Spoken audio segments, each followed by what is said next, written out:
Yo guys, kembali lagi bersama Santuy Film. Kali ini gue mau bahas alur cerita dari film Blood Disaster 2021. Oke, intronya dulu.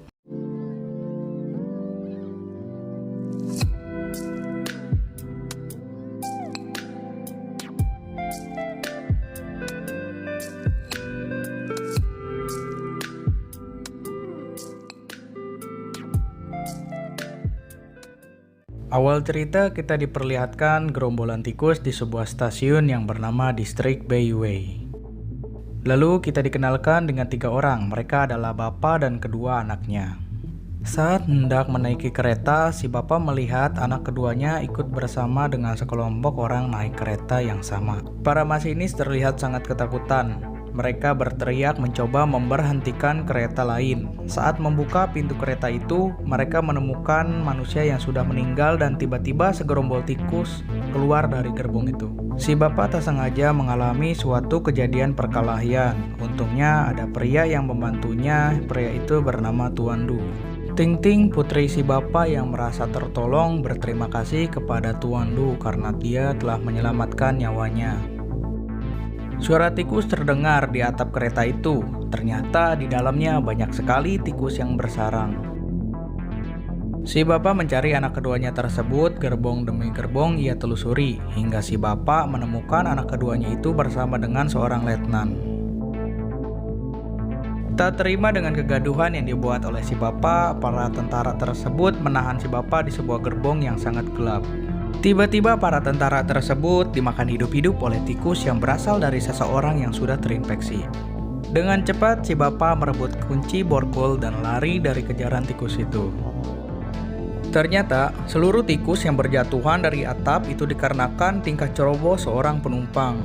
Tak menyia-nyiakan kesempatan, para tikus monster itu dengan cepat menggerogoti seluruh penumpang. Penumpang yang terkena gigitan sedikit pun ikut terjangkit suatu penyakit menular. Si bapak yang cemas mencari ketiga anaknya itu dengan susah payah dan si bapak pun dikejar oleh ribuan tikus. Dengan terpaksa Letnan Tang melepas gerbong untuk membuat tikus itu tak menuju ke gerbong yang masih aman. Singkat cerita, si botak pun membantu Ting Ting dan si bapak untuk menyeberangi gerbong itu. Momen sedih pun tak terelakkan. Para penumpang yang kehilangan keluarga tercintanya menangis terisak-isak. Suasana pun tiba-tiba menjadi gaduh. Satu persatu orang yang tergigit dikarantina di gerbong lain. Si bapak mulai sombral. Ia menawarkan diri untuk mengambil obat sulfonamida di rumah sakit terdekat, ditemani dengan para relawan dan juga si botak. Mereka terjebak di sebuah kampung mati. Di sana banyak sekali mayat manusia. Dan di sana populasi tikus lebih banyak daripada di kereta Bayway. Mereka berenam memanfaatkan atap rumah itu disebabkan tikus yang takut akan cahaya. Salah satu dari mereka terjatuh dan si bapak terpaksa untuk melanjutkan perjalanan itu. Tak lama, langit pun menjadi gelap. Suasana berubah, tikus pun tak terhentikan.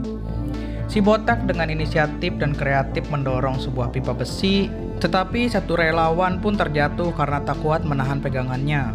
Saitama botak yang kaget oleh tikus meloncat dan untuk pertama kalinya Saitama kenok nying, lemah banget nying.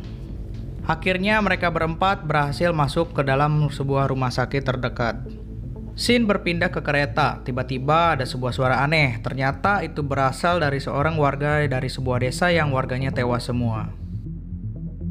Singkat cerita, mereka berempat pun yang tengah mengobati si botak bertemu dengan orang yang masih hidup. Namun istri dan anaknya sudah terluka parah. Orang itu mau membimbing dan menghantarkan si bapak CS ke ruangan obat-obatan.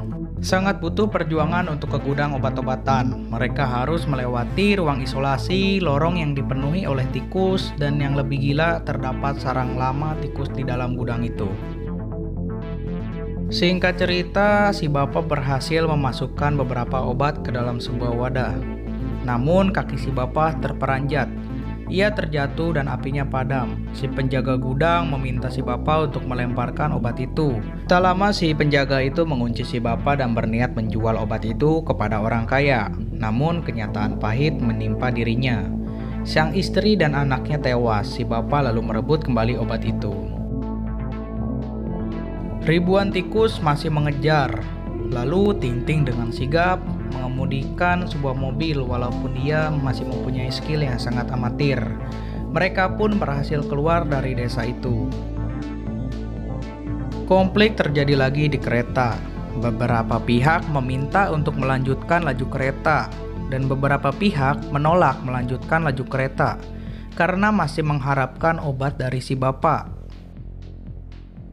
Di tengah konflik tersebut, seorang ibu yang sudah putus asa dan muak membuka pintu gerbong itu. Seketika gerbong itu dipenuhi oleh tikus, membuat semua orang yang di dalam gerbong itu tewas dengan seketika.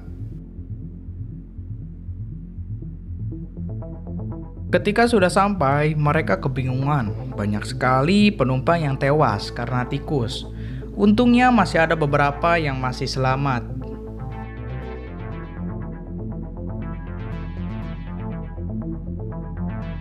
Suasana menjadi mencekam, jutaan tikus menyerang. Masinis memperingati untuk segera naik ke atas kereta. Namun, ayah dari Letnan Tang ternyata masih hidup. Ia merebut obat itu dan si botak pun yang sudah sekarat mencoba untuk merebut obat itu. Untungnya, obat itu berhasil diberikan lagi kepada si bapak. Tapi karena itu, si botak yang kenok akhirnya ia tewas oleh jutaan tikus.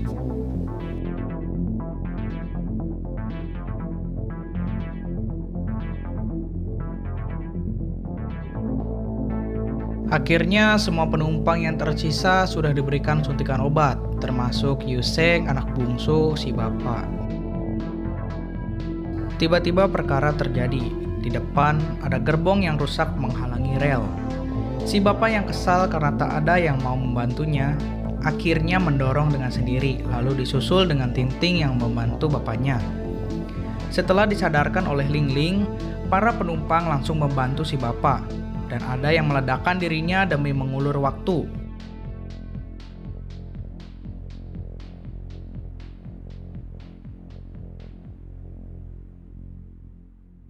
Akhirnya gerbong pun berhasil terangkat. Mereka bergegas menaiki kereta, namun sang masinis lupa kalau tuas rel harus dipindahkan. Dengan cepat si bapak memindahkan tuas itu, tetapi karena tuas itu harus sambil ditekan, alhasil si bapak ketinggalan kereta. Si bapak yang terus berlari mengejar kereta, tetapi langkahnya tak kuat.